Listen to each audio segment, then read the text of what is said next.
കുറേ നാളുകൾക്ക് ശേഷം നമ്മളിപ്പോൾ വന്നിരിക്കുകയാണ്. കാറ്റിൻ്റെയൊക്കെ ഇതുകൊണ്ട് കേൾക്കാൻ പറ്റത്തില്ല. എന്നെക്കാട്ടിലും മുമ്പേ കുറച്ച് പേര് വന്നിട്ടുണ്ട് ഇവിടെ. അപ്പോൾ ഇവിടെയാണെങ്കിൽ കുറേ കല്ലിമ്മക്കായൊക്കെ ഉണ്ടെന്ന് പറയുന്നു.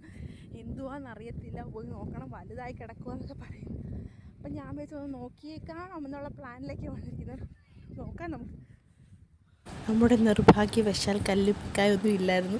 അതെല്ലാം പൊഴിഞ്ഞ് എൻ്റെ ഓട്ടിയെല്ലാം വന്ന് തീരത്തടിഞ്ഞിട്ടുണ്ടായിരുന്നു. എന്തോ നമ്മുടെ ഭാഗ്യമില്ലത് കാണിക്കാനുള്ള. അപ്പോൾ മൊത്തം പോയി. നല്ല ഭംഗിയായിരുന്നു. നല്ല നീല കളറിൽ ഇങ്ങനെ കിടക്കുമായിരുന്നു. എല്ലാം പോയി. പിന്നെ കല്ലിൻ്റെ മുകളിലുണ്ടായിരുന്നെന്ന് വെച്ചാൽ ഈ സാധനം കേട്ടോ, കുറേ ഉണ്ടായിരുന്നു. അതൊന്നും ഇളക്കാൻ നോക്കിയിട്ട് പറ്റില്ല. ഇങ്ങനെ തിര വരുമ്പോൾ നമുക്ക് ഇളക്കാൻ പറ്റും.